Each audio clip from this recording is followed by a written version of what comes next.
మనమైతే చాయ్ ఎంతసేపు తాగుతాం? ఓ 5 నిమిషాలు, మహా అయితే 10 నిమిషాలు. కానీ 3 గంటలు చాయ్ తాగేటోళ్ళు ఎవరైనా ఉంటారా? అట్లనే అన్నం ఎంతసేపు తింటారు? అర్ధగంట, మహా అయితే ఓ 40 నిమిషాలు, పోనీ ఓ గంట. కానీ 4 గంటలు భోజనం చేసేటోళ్ళు ఎవరైనా ఉంటారా? అంత లేట్‌గా తినేటోళ్ళు ఎవలు అంటారా? ఇగో ఈ ముచ్చటినుండ్రి. House urgent for tea break అంటారు. టీ బ్రేక్ ఎంతసేపు ఉంటుందండి? 10 నిమిషాలు ఉండాలి. House urgent for lunch break అంటారు. లంచ్ అంటూ అర్ధగంట 45 నిమిషాలు ఉండాలి. ముఖ్యమంత్రి ఢిల్లీకి వెళ్ళి వస్తున్నాడు అని 4 గంటలు మళ్ళీ సభను బెల్లే కొట్టరు. లేదు ఫైనాన్స్ మినిస్టర్ ప్రిపేర్ అయ్యి వస్తారా? అసెంబ్లీలో కూర్చొని ప్రిపేర్ అవుతారా? ఫైనాన్స్ మినిస్టర్ ప్రిపేర్ అవుతుండని టీ బ్రేక్ అంటారు, 3 గంటల దాకా మళ్ళీ బెల్లే కొట్టరు. Is the way of running the house. ఒకరోజు నేను బడ్జెట్ మీద మాట్లాడాలి, టీ బ్రేక్ ఇచ్చారు. 12 o'clock టీ బ్రేక్ అన్నారు. ఇంకా 12:15కో 12:30కి స్టార్ట్ అయిద్దని అసెంబ్లీలో కూర్చుంటే 3:30కి బెల్లు కొట్టిండ్రు. అంటే 3:30 గంటలు ఎప్పుడు బెల్లు కొడతారని అన్నం తినకుండా కూర్చోవాలి. అంటే ఎంత సభ మర్యాదలను పూర్తిగా కాలరాసింది. There is no coordination at all. అధికారమునందు చూడవలే ఆ అయ్య అహంకారములు అన్నట్టు అధికారంలో ఉన్నోళ్ళది ఆడిందే ఆట పాడిందే పాట అన్నట్టు చేస్తున్నారట.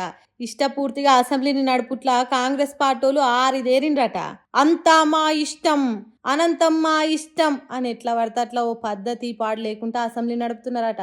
ముఖ్యమంత్రి కోసం 3 గంటలు, పైసల మంత్రి కోసం 4 గంటలు, పెళ్లిళ్ళకు పోతే అన్ని గంటలు, పేరంటాలకు పోతే ఇన్ని గంటలు అని అసెంబ్లీని దాని పద్ధతులను లెక్క చేయకుండా చేస్తున్నారట. ఒక్కరోజు అసెంబ్లీ ఖర్చు ఎంత అనేది ఖచ్చితంగా చెప్పలేం కానీ 2-3 లక్షలకు ఎక్కువనే ఉంటుందా అనేది మాత్రం చెప్పొచ్చు.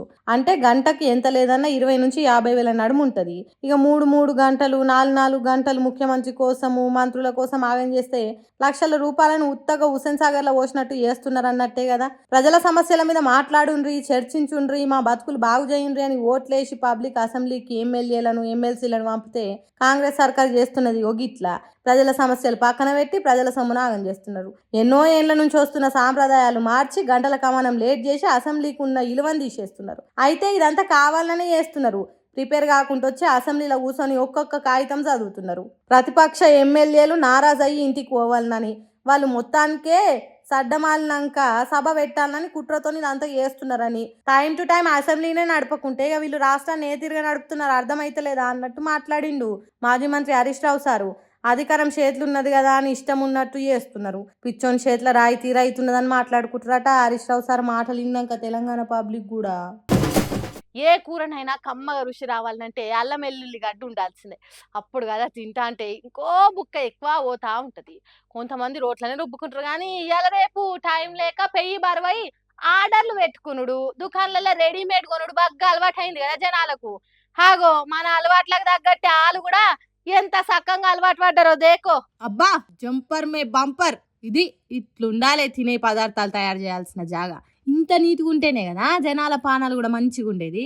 ఆగో ఆ రోజు చూడుర్రి ఎంత చక్కదనంగా ఉందో. ఏడి కాడికి దుమ్ము పాకురు పట్టిపోయి ఆ నీళ్ళు అయితే స్వచ్ఛంగా మోరి పైపులకెళ్ళే వస్తున్నాయి కావచ్చు. ఇవేం చూసిరు ఆడున్న కడమ స్టాక్ చూడుర్రి ఎంత ఫ్రెష్గా ఉందో. ఏంది అంత ఉల్టా పల్టా చెప్తుర్రు అని చూస్తుర్రా? ఏం చేస్తాం మరి, జనాల అవసరాలను ఆసరా చేసుకొని మోతవారి నడిపిస్తున్నా. ఇగో అల్లం వెల్లుల్లి పేస్ట్ దందా ఇంత క్లీన్ ఉంది. మైలార్దేవపల్లి కట్టేదాని ఇండస్ట్రియల్ ఏరియాల SKR ఫుడ్ ప్రొడక్ట్స్ పేరుతోని చాలా రోజుల నుండే సాగుతుందట ఈ కల్తీ దందా. ఇలా కాంట్రాక్ట్లు చిన్న దుకాణాల కాడికి షురూ చేస్తే పెద్ద పెద్ద హోటళ్ళ దానుకుంటదట సప్లై. ఇక ఎన్ని రోజులని నడుస్తుంది హవా. పోలీసులకు దొరికితే ఇదే ఫ్రెష్ గా తయారు చేసిన మాల్ కాకుండా ఇంకో 22 లక్షలు విలువ చేసే సరుకు సీల్ చేసిరట. చూడుర్రిగా మనకేమో టైం లేక కొందరు, సోమరిపోత్తనంతోని కొందరు పానాలు ఇట్లా అడ్డమైన వాళ్ళ చేతిలో పెట్టి పైసలు పెట్టుకొని మరి పానాలు ఖరాబ్ చేసుకుంటున్నాం. ఏందో ఏమో పోన్రి. ఇవాళ రేపు ఏం తిందామన్నా కల్తీ. అందుకే ఎంత వీలైతే అంత ఇండ్లనే తయారు చేసుకొని తినుండ్రి. లేదు అందరు ఇట్లానే ఉంటారా, అన్ని కంపెనీలు ఇట్లానే ఉంటాయా అంటే మేమేం చేయలేము కాదు, మీ కర్మ.